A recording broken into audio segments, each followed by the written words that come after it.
ভীষণ ইম্পোর্ট মূলত ইস্টবেঙ্গল নিয়ে একটা আলোচনা করব।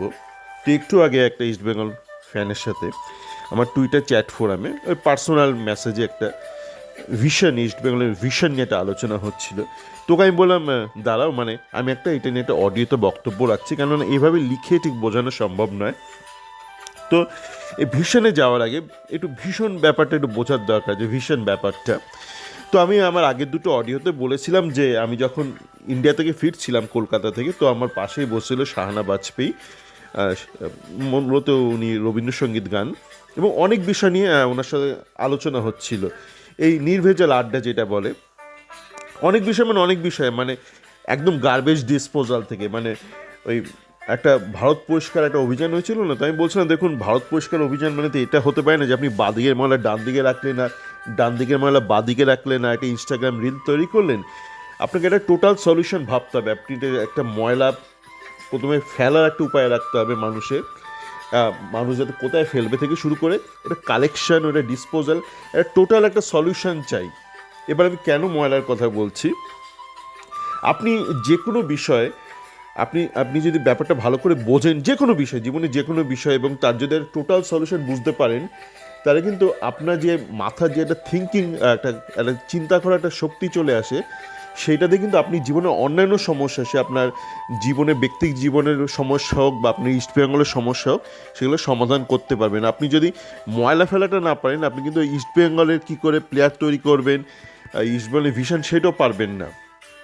তো সেই জন্য আমি যেমন শাহানাকে বলছিলাম, দেখুন মানে আজকাল আমি দেখি, আগে যেটা হতো, আগে মানে যারা ধরুন শিল্পী, মানে গায়ক, নায়ক, মানে উত্তম কুমার থেকে শুরু করে এদের সাথে ফুটবলারদের, ক্রিকেটারদের একটা আড্ডা হতো, এবং আড্ডাটা খুবই জরুরি।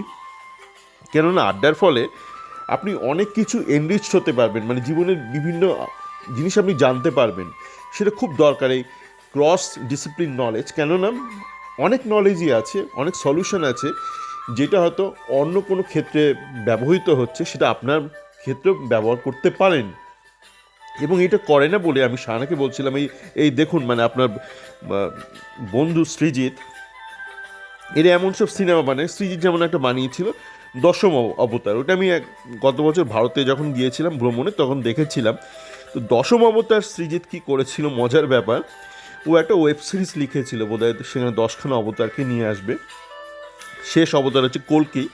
তারপর পরবর্তীকালে যখন ওইটা ওয়েব সিরিজটা হলো না এবং ওটা সিনেমা ফরম্যাটে নামাতে হলো, মানে ওই 2.5 ঘন্টার একটা ফরম্যাটে, সেখানেও 6টা অবতার দেখি শেষ করে দিয়েছে। যদিও দশম অবতার মানে কল্কি কিন্তু আসেনি ইহলোকে বা মর্তলোকে, মানে 9টা অবতার জানি, কিন্তু সৃজিতের সিনেমা 6টা অবতারই শেষ করে দিয়েছে, অথচ সিনেমার নাম লিখেছে দশম অবতার। তেমনই চালচিত্র আমি যে যে দেশে রয়েছি, এখানে একটা মেয়ের বোধহয় কোনো স্কুলের মানে সহপাঠী, ওই প্রতিম গুপ্ত, তো সে বলেছিল মানে দেখে আসবে সিনেমাটা, আমার বন্ধু বানিয়েছে। প্রতিম মোটামুটি ভালো সিনেমা বানায়। তো চালচিত্র দেখতে গিয়ে দেখলাম মানে সিনেমাটা ভালোই বানিয়েছে, কিন্তু সেখানে একটা সিন আছে যেখানে একজন সিরিয়াল কিলারকে মানে স্টেকিং করবে, মানে ফলো করবে রাত্রিবেলা, এবং 4টে আলাদা আলাদা পুলিশ এরা এককভাবে এদের ফলো করছে। এখন বলুন তো, মানে আজকের দিনে দাঁড়িয়ে বা অতীতে কবে হতো যে একজন পুলিশ একটা মানে খুনিকে ফলো করছে, মানে একটা গাড়িতে একটা পুলিশ আর কেউ নেই আশপাশে। তো আমি জানি না, এই যে যারা নিজেদেরকে সোকল ইন্টেলেকচুয়াল বলে, সৃজিত থেকে শুরু করে অনেকেই, এরা কি কারোর সঙ্গে জীবনে কথাবার্তা বলে না? মানে একটা কি, মানে আমি যে একটা গল্প লিখলাম, একটা সেটা সামাজিক গল্প হতে পারে, একটা একটা খুনের গল্প হতে পারে, তার যে স্ক্রিপ্ট, তার একটা যে লজিক্যাল স্যানিটি বা কনসিস্টেন্সি আছে কিনা, এরা কি কাউকে দিয়ে চেক করায় না? এরকম প্রচুর আছে, আপনি দেখবেন সিনেমাতে, বাংলা সিনেমাতে হয়, যে কোনো হিন্দি সিনেমাতে হয়, হঠাৎ করে প্রেমিক বিদেশ চলে যায়, প্রেম টেম ভেঙে যায়। কেন বিদেশে যাচ্ছে না, সেখানে চাকরি করতে যাচ্ছে। ভাই কোন বেদে, কোন ভালো বিদেশে এইভাবে চলে যাওয়া যায়? মানে ওয়ার্ক পারমিট, মানে এত সহজ হয়ে গেছে। এটা কোন যুগে হতো? আজ থেকে হয়তো 60-70 বছর আগে হতো এই ফর্মুলা, মানে আপনি চট করে যেতে পারতেন হয়তো, কিন্তু এখনকার দিনে 2024-এ দাঁড়িয়ে সেটা তো সম্ভব নয়। কিন্তু এখনও এর এই ফর্মুলা মেরে যাচ্ছে। সৃজিত থেকে শুরু করে শিক্ষিত অশিক্ষিত যত মুভি ডিরেক্টর আছে এরা সবাই মেরে যাচ্ছে, বাংলা হিন্দি বিভিন্ন ভাষায় মেরে যাচ্ছে। তো আপনি যে এরকম ভুলভাল লজিক দিয়ে একটা সিনেমা বানান, আপনার সিনেমা চলবে না, কারণ বলবেন বাংলা সিনেমার পাশে দাঁড়া, বাংলা সিনেমার পাশে কেউ দাঁড়াচ্ছে না। ভাই একটা ভালো দিকে আগে বাংলা সিনেমা বানাই। এবার আমরা ভিশনে আসি। তো ভিশন নিয়ে কথা হচ্ছিল। তো আমি এর আগে অনেকভাবে বলেছি যে কীভাবে ইউথ ডেভেলপমেন্টে আপনাকে একটা ইকোসিস্টেম, আপনাকে একটা পিরামিড স্ট্রাকচার করতে হবে। আমি সেটা রিপিট করছি না। তো ও আমাকে মানে কিছু পাঞ্জাবের বোধহয় কিছু বিদেশি ফিরেক্টর এসছে, ফুটবল ডিরেক্টর, তো তাদের নাম বলছিল। তো আমি এখানে ওকে বললাম, দেখো ভাই, কেউ চাইলে দেশ বিদেশে ঘুরে ঘুরে আন্দোলন করতে পারে, বিপ্লব করতে পারে, যেটা চে গেভারা করতো, কিন্তু মানে অন্য একজন বিদেশি এসে আপনার দেশের ভিশনটা করে দেবে, এটা খুব বেশি আপনি পাবেন না ইতিহাসে। আমি জানি না আদৌ ঘটেছে কিনা, পেলেও খুব বেশি আপনি কিন্তু এরকম উদাহরণ দিতে পারবেন না যে একজন বিদেশি কেউ এসে আপনার ভিশন করে দিল। কেন পারবেন না সেটা বলে দিচ্ছি। দেখুন, আপনি বিদেশিদের কথা আমি কেন বলি, আপনি বেলজিয়াম, স্পেন বা বিভিন্ন দেশে একদম প্রাইমারি স্কুলের যারা ফুটবল টিচার তারা ফুটবলটা ভালো শেখাতে পারে। আজকে যেমন আমি দেখছিলাম ইস্টবেঙ্গল আন্ডার-17 টিমের খেলা হচ্ছে মোহামেডানের সাথে, 3-2 জিতেছে। তো হাইলাইটস দেখছিলাম এক্সট্রা টাইমে, জঘন্য ফুটবল, মানে খালি তুলে তুলে বল, মানে ওপরে উড়িয়ে দাও। এবং এই ফুটবলটাই কিন্তু আমি গত বছর যখন ইস্টবেঙ্গল মাঠে বসে খেলা দেখতে গেছিলাম দেবজিৎ রায়ের, বিশেষ করে একই ফুটবল খেলছিল, একদম টোটাল অশিক্ষিত ফুটবল। আজকেও হাইলাইটসে একটাও আমি ঠিকঠাক মুভ দেখলাম না। শুধু আমি ওই যে শেখর সর্দার বলে যে ছেলেটা আজকে 2 গোল করে ম্যান অফ দ্য ম্যাচ হয়েছে, এবং আগের দিনও তার সঙ্গে যেন একটা ম্যাচ ছিল অ্যাডামাসের সাথে, সেখানেও 2 গোল করে ম্যান অফ দ্য ম্যাচ হয়েছে। শুধু শেখর সর্দারের মধ্যে আমি দেখলাম একটা নাম্বার 9-এর কিন্তু প্রচুর গুণ রয়েছে, যেগুলো টিপিক্যাল থাকা উচিত, যেগুলো ডেভিডের মধ্যে নেই, জেসিনের মধ্যে নেই, সেটা শেখর সর্দারের মধ্যে আছে। এবং অবশ্যই দেবজিৎ রায়ের কথা বলেছিলাম, এদের মধ্যে আছে। তো শেখর সর্দারকে কিন্তু ঠিকঠাক করে আমাদের একটু গ্রুম করা দরকার, যদি ভবিষ্যতে আপনি নাম্বার 9 বানাতে চান। ওরকম হুটহাট করে হয় না আজকালকার দিনে দাঁড়িয়ে, আপনাকে একটা সিস্টেমেটিক প্রোগ্রেসিভ একটা এডুকেশন লাগবে। ভিশনের ব্যাপারে আসি। দেখুন, ভিশন বিদেশিদের পক্ষে কেন সম্ভব নয়। একজন আপনি বেলজিয়াম থেকে কাউকে নিয়ে এলেন, স্পেন থেকে কাউকে নিয়ে এলেন, সে আপনাকে আপনার ফুটবলটা শিখিয়ে দিতে পারবে, ভালো করে শিখিয়ে দিতে পারবে। কিন্তু ধরুন আপনি বলছেন, তুমি ভাই আমার দেশের সমস্ত সমস্যা সমাধান করে দাও, সে আপনার দেশের সমস্ত সমস্যা কি সমাধান করতে পারবে? সম্ভাবনা খুবই কম। তার কারণটা বলে দিচ্ছি। ধরুন একটা স্পেনে যে একটা ব্যক্তি জন্মেছে, সে অল্প বয়স থেকে একটা সিস্টেমের মধ্যে বড় হয়েছে, সেখানে একটা ওয়েল এস্টাবলিশড একটা ফুটবল ডেভেলপমেন্ট, একটা ফুটবল প্লেয়িং সিস্টেম আছে। সমস্ত উন্নত দেশে রয়েছে যেখানে ফুটবল উন্নত এবং সমাজটা উন্নত, সেখানে একটা ওয়েল ডেভেলপড একটা সিস্টেম আছে। তো সে তো জীবনে কখনো সমস্যার সম্মুখীনই হয়নি। আপনার ভারতে একটা যদি আপনাকে একটা সিস্টেম ডেভেলপ করতে, আপনাকে তো আগে ভারতের সমস্যাটা বুঝতে হবে। ভারতে সোশ্যাল প্রবলেম কী আছে, সোশিও ইকোনমিক প্রবলেমটা তো আগে, প্রবলেমটাকে আপনাকে আগে বুঝতে হবে, এবং সেই অনুযায়ী একটা সমাধান আপনাকে বার করতে হবে। তো সেই জন্য আপনাকে বা ভারত বা ইস্টবেঙ্গলের যারা রয়েছে বা যারা হয়তো আগামী দিনে আসবে ক্লাবের ক্ষমতায়, তাদেরকে কিন্তু ভিশনটা বানাতে হবে।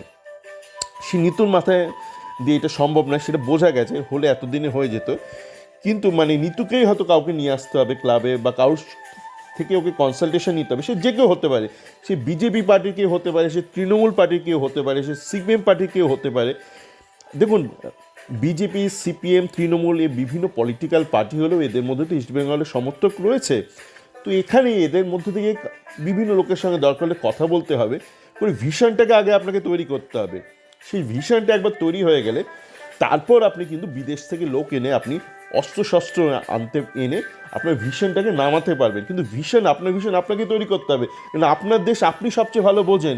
বিদেশিরা এসে প্রথমে বুঝবে না ভারতের সমস্যা, ওর মতন ভাবনা চিন্তা করে একটা কিছু বলে দেবে যেটা ক্লিক করবে না। কেননা আপনাকে আগে আপনার সমস্যাটা বুঝতে হবে। যে শেখর সর্দার যে ছেলেটা, আমি জানি না যে ও কোন আর্থিক মানে একটা থেকে উঠে এসছে, একটা আর্থসামাজিক অবস্থা কি, ওকে আগামী দিনে কি করে গড়তে হবে, ওর মনটাকে বুঝতে হবে।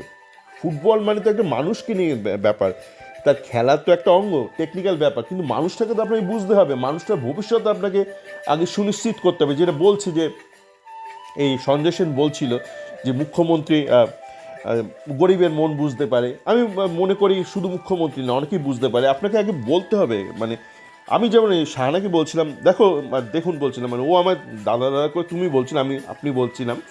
আমি বললাম দেখুন, মানে আমাদের দেশে সমস্যা হচ্ছে অনেক ক্ষেত্রে, যখন ময়লা নিয়ে আলোচনা হচ্ছে আমি বলছি, আমি মনে করি না যে সমস্ত নেতা কাজ করতে চায় না। অনেক ক্ষেত্রে এরা কাজটা জানে না। যেমন নিতুকে আপনি যদি ঠিকঠাক একটা উপদেশ দেন, ও কিন্তু কাজটা নামিয়ে দেবে, কিন্তু কাজটা নিজে থেকে মাথা থেকে বার করতে পারে না। আমি বলি দেখুন কি হয়, মানে তৃণমূলের যারা সমর্থক আছে তারা দিনরাত বিজেপি গালাগাল দিচ্ছে, যারা বিজেপির সমর্থক আছে তারা তৃণমূলকে গালাগাল দিচ্ছে। কিন্তু বেশিরভাগ ক্ষেত্রে কী করলে একটা সমস্যার সমাধান হবে সেটা কেউ মুখ প্রকাশ করছে না। এবং প্রকাশ করলে কিন্তু হয়, অনেক কিছু হয়। ছোট্ট একটা উদাহরণ দিচ্ছি, দেখুন না আমাদের যে মানে ইস্টবেঙ্গল মোহনবাগান বা মোহামেডান ম্যাচকে যে আমরা বড় ম্যাচ বলতাম, এটা মাঝে এটাকে চাপিয়ে দিয়ে আমাদের ঘাড়ের ওপর এটাকে ডার্বি শব্দ ব্যবহার করে দেওয়া হয়েছিল। কিন্তু আমি আমার চ্যাট ফোরামে বড় ম্যাচ বলতাম, অনেকেই বড় ম্যাচ বলা শুরু করলো। এখন দেখছি আইএসএল থেকেও কিন্তু গত বছর থেকে দেখছি এরাও বড় ম্যাচ শব্দটা বা ফ্রেজ এটাকে কিন্তু ব্যবহার করছে, বড় ম্যাচ বলছে। তো আপনি নিজে থেকে যদি কিছু না সমস্যার সমাধান দেন তাহলে মুশকিল, মানে বাইরের লোক এসে কিছু করতে পারবে না। তো আপনার ভিশনটাকে আগে আপনাকেই তৈরি করতে হবে, তারপর সেই ভিশন অনুযায়ী আপনি কিন্তু প্লেয়ার তৈরি করতে পারবেন। কেন ভিশন মানে হচ্ছে টোটাল একটা একটা একটা টোটাল সলিউশন। সেই সলিউশনে ফুটবল একটা ছোট্ট একটা অংশ। বাকি একটা ছেলের ছোটোবেলা, শৈশব, তার পরিবার, সে যদি প্রফেশনাল ফুটবলার না হয় তাহলে সে কী করবে, এই ব্যাপারটাতে ফুটবলের সাথে কি জড়িত, এটা তো একটা টোটাল একটা ইকোনমিক সিস্টেম, একটা সোশিয়াল সিস্টেম। এই ব্যাপারে একজন ফুটবলার মানে একজন মানে বিশ্বের শ্রেষ্ঠ ফুটবল পণ্ডিত এসে কী করবে, এই সমস্যার সমাধান তো আপনার হাতে, তার হাতে নয়। তো এই পুরো ব্যাপারটা আগে আপনাকে ছকে নিতে হবে, তারপর ফুটবল সংক্রান্ত ব্যাপারটা দেখার জন্য আপনাকে বাইরে থেকে ভালো কোচ নিয়ে আসতে হবে। এই যে মানে ফুটবল সংক্রান্ত মানে এই যে দেখুন আন্ডার 17 ছেলেরা, ধরলাম আপনি সমস্ত সমস্যার সমাধান করে দিলেন, তারপর এবার খেলতে তো হবে। উড়িয়ে উড়িয়ে বল, মানে গগনে গগনে ফুটবল খেলছে আন্ডার 17 ছেলেরা। হাইলাইটস দেখবেন, হাইলাইটসে তো অন্তত খেলার ভালো মুহূর্তগুলো থাকে। একটাও আপনি ভালো মুহূর্ত পাবেন না যেখানে সুন্দর বল ধরাছাড়া করেছে ইস্টবেঙ্গল ছেলেরা। তো তখন এই ফুটবলের ব্যাপারে আপনি বিদেশিদের সাহায্য নিতে পারেন। আশা করি বোঝাতে পারলাম কিছুটা হলেও। সবাই ভালো থাকবেন।